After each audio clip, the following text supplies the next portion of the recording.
대표님, 네. 저희 또 일주일 만에 뵙죠. 네. 대표님, 오늘 네. 제가 질문이 한 가지밖에 없어요. 대표님, 이 건물을 봤을 때 가슴이 뛰시나요? 좀 이따가 말씀드릴게요. 네. 아, 왜죠? 뛴다고도 할 수 없고 안 뛴다고도 할 수 없는 왜냐면 건가? 제가 가슴이 뛰었다가 네. 분석을 해보니까 네. 그 가슴 뛰는 강도가 좀 줄었어요. 정말 줄고요. 정말 주네요. 네. 아, 그렇구나. 왜냐면 저는 이제 대표님 사실 가슴이 고장난 줄 알고 좀 걱정을 하고 있었어요. 왜냐면 단 한 번도 가슴이 뛴다는 말을 해주신 적이 없어가지고. 제 가슴 뛰는 건물은 언제 나오나 했는데 왠지 흐름상 오늘일 것 같다는 생각으로 왔어요. 왜냐면은, 누군가 저를 부르는 느낌이 막 들었거든요.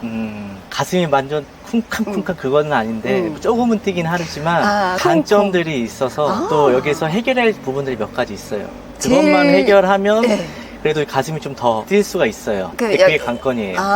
그 뭐라 그러지? 사람이 이거 살리는 걸 갑자기 뭐라 그러지? 그 심폐. 그거를 좀, 그걸 좀 해야지 이제 뛰게 되는 거군요. 네. 제일 큰 단점이 뭔지 물어봐도 될까요? 제일 큰 단점은 일단 2, 3, 4층 주택이라는 점. 그래서 임대를 맞추면 이제 사무실로 맞춰야 되는데 주택 구조다 보니까 사무실 구조를 일단 맞추는 게 조금 복잡하고, 물론 여기서 해결 방법은 뭐 3, 3엔투나 단기 임대로 주택으로 해서 하는 방법은 있긴 있어요. 어쨌든 이런 부분들, 또 공사 좀 해야 되는 부분들. 집으로 돼 있으니까 어쨌든 상가로 쓸 수 있게끔 공사를 해야 근색으로 좀 원활하게 돌아갈 수 있는 거네요. 그렇죠. 가장 큰 두 번째 단점은 제가 보내드렸잖아요. AI 추정가 39억이고 감정가 36억 이상 나올 거라고. 근데 제가 은행에 넣어본 결과 네. 좀 실망을 했습니다. 작게 나왔나요? 네. 그걸 32억 5천. 왜요? 그러니까. 생각보다. 그러니까라고 하시면 어떡해요?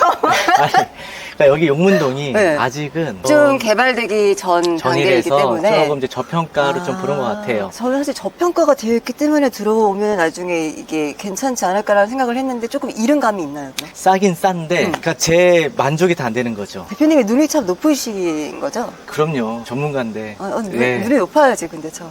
그렇구나. 어쨌든 그 은행에서 하는 거를 탁상감정이라고 하나요? 그렇죠. 탁상감정이 조금 낮게 나왔기 때문에 네. 가슴이 좀 덜 뛴다. 방법이 이제 찾아야죠. 그럼 어떤 방법을 찾냐? 금액을 후려쳐서.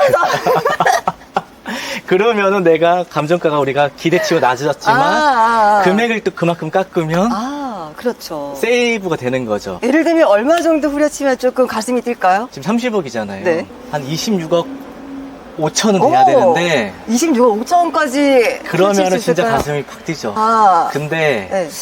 힘들 것 같아요. 그 힘들 것 같다는 거죠. 그러면 건물주 성향상. 최대로 좀 쳤을 때 27억? 8억? 또 힘든가요? 27억도 힘들지 않을까. 그럼 28억? 제가 봤을 때 거기에서 한 1억에서 뭐 진짜 많이 진짜 되면 많으면 2억? 뭐 한 5천, 1억? 예. 5천에서 1억 29억에서 뭐 많이 되면 28억? 네. 어떻게 하면 좋지? 근데 제가 봤을 때는 막 그렇게 오래돼 보이진 않은데 네. 겉으로 봤을 때는 맞아요. 올라가면서 한번 볼까요? 네, 상태를? 그러시죠.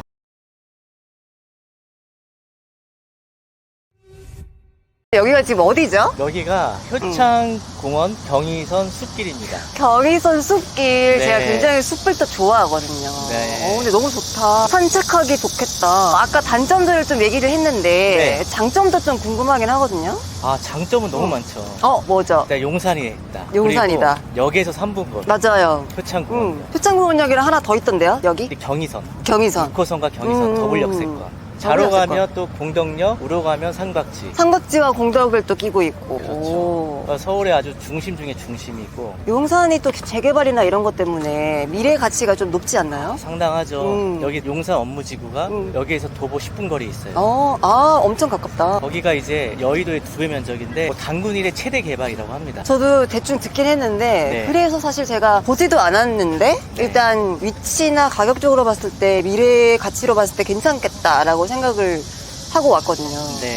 사실 이 용산에서도 용문동이 좀 다른 지역보다 약간 저평가되어 있는 건 사실이에요. 주택가들이고 오래되고 개발이 덜 됐죠. 근데 점점 이 경의선 숲길도 들어오고 이 일대가 상당히 개선되고 회사 사업도 좀 많이 들어오고 있어요. 그래서 앞으로 좀 시간이 좀 걸리지만 네. 장기적으로 보면 그 어느 곳보다 상당히 메리트 있는 곳이죠. 제가 지금 시작하려는 금액 대비 네. 저기 다 주택으로 되어 있기 때문에 네. 공사 비용이나 이런 것들이 부담되지 않을까 하는 생각도 좀 드는데. 네, 그래서 이거를 크게 대수선하면 돈 많이 들어가고 적게 들어가는 방향으로 할 수가 있어요. 불에 쳐서. 아니. 그건 이제 금액적인 내고고.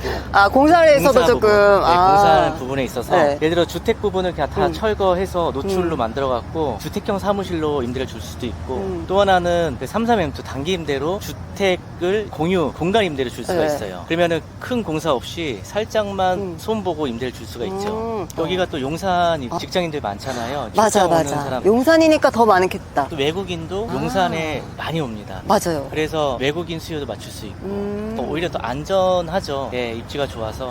그럼 사실 지금 당장의 어떤 이익보다는 좀 미래 가치를 두고 봤을 때 투자를 할 만한 곳이긴 하네요. 그렇죠. 단지 이제 내가 세팅을 해야 하잖아요, 새로. 그렇죠.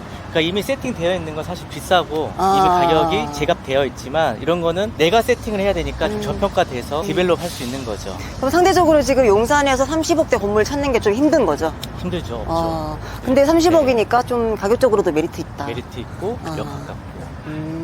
네. 왜냐면 제가 그 대표님이랑 계속 건물을 봤잖아요. 그때까지는 사실 통장에 돈이 별로 없었어요. 그랬는데 제가 이 건물을 보기 전에 잔금을 맞췄지 뭐예요. 그래서 이게 약간 보는 기분이 좀 달라졌는데 그래서 저는 약간 뭔가 이게 타이밍적으로 이제 올 때가 됐는데 하는 생각이 좀 들더라고요. 그래서 용산 친구가 나를 좀 부르는 것 같은데 막 이런 느낌이 들어서 대표님 설레는지 아까 물어봤고 가슴 좀 어떻게 해보세요.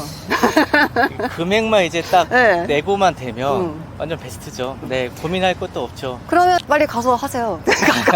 할까요, 그러면? 주인 불러낼까요, 네, 일단? 주인 여기 이렇게 불러내가지고 얘기 3자 되면 좀 할까요? 일단은 먼저 그러기 전에 우리 네이님 먼저 대출 좀 먼저 알아보고. 아, 저 궁금한 게 네. 대출이 사실 제가 뭐 받아본 적이 없잖아요. 네. 이게 얼마가 나오는지. 네. 왜냐면 요즘에 이제 신규 법인이 좀 많이 까다로워졌어요. 전보다. 대출 많이 받으셔야 되는 상황이다 보니까 사전에 좀 꼼꼼하게 체크하고 할 필요가 있어요. 그러면 사실 지금부터 네. 해야 되는 거네요? 지금 준비하셔야죠. 그래서 일단 오늘 보시고 마음의 결정이 어느 정도 되시면 말씀해 주시면 제가 은행 지원장 연결해 드릴게요. 먼저 대출 짚어보고 소득 같은 걸 다 작년, 재작년 소득 다 요청할 거예요. 만약에 소득이 없으면 그냥 70%는 나와요. 근데 소득이 없어도 70% 해주는 건 건물을 담보로 하는 거죠? 담보로. 예, 용산 거니까. 근데 옛날 같아서 80% 나왔는데 요즘에는 이제 보유적으로 70% 나와요. 근데 신용에 문제가 없고 소득이 있고 하면은 75%, 80% 나오는 거죠. 신용 상위예요. 네, 저는 그러면은 좋습니다, 신용이. 신용이 좋지만 또 소득이 또 있어야 돼요. 네, 소득이 네. 작년, 재작년에 괜찮았기 때문에. 그럼 내가 봐 문제가 네. 없어요. 그러면은 그 계약하고 잔금하고 그런 대출하는 기간을 대충 어느 정도 잡으면 될까요? 다음 주 화요일에서 늦어도 수요일 날 나올 거예요. 얼마 대출 나온다. 대출 오케이 하면은 바로 그날이나 그 다음 날 자리를 잡아요. 계약 자리를. 그래서 금액을 이제 만나서 제가 이제 각 방에다가 모셔다 놓고 제가 조율을 합니다.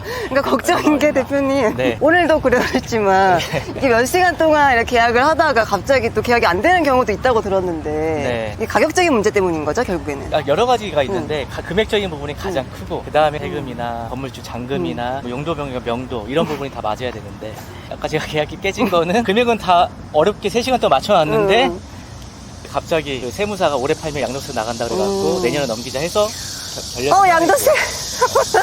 양도세 아까면 아니 근데 딱 계약하러 갔어요. 내 건물 살려는 사람이 좀 본인 마음에 안 들어. 그래도 그냥 본인이 안 할 수도 있는 거잖아요. 계약하러. 근데 우리가 도장 찍기 전에는 계약 쓰기 전에는 안 만나게. 대면을 못 하게 하나요? 예, 그럼. 서로 기분 나쁠까봐? 네, 괜히 말하다가 말실수하게 되고 감정으로 또 이렇게 치우쳐서 계약 깨지는 경우는 또 있어요. 오, 금액 조율도 재밌다. 해야 되잖아요. 그래서 제가 계약서 도장 찍을 때만 그때 합방시켜요. 걱정 안 하셔도 돼요. 알겠습니다. 예, 그리고 또 오늘 처음 보셨잖아요. 맞아요. 주말에도 와서 한번 보시고 평일 낮에 저녁 보시고 주말 낮에 저녁 보시고 4번은 봐야 돼요. 그쵸. 네, 그래서 한번 또 그 사이에 주말에도 한번 보시고 꼼꼼하게 한번 검토해보시고. 근데 저 안쪽을 볼 수는 없잖아요. 그러면은 주변에 상권을 보라는 거죠. 주변의 분위기나 이런 예, 것들을. 분위기에 사람이 얼마나 다니고 여기에 내가 어떻게 임대를 맞출 수가 있는지 네, 그런 것도 검토를 해보시고 물론 저만 믿고 하셔도 되는데 네. 되게 과정이니까 하나 대표님? 보시고. 네, 점점 다리를 빼려고 아니. 같이 담그고 있어요.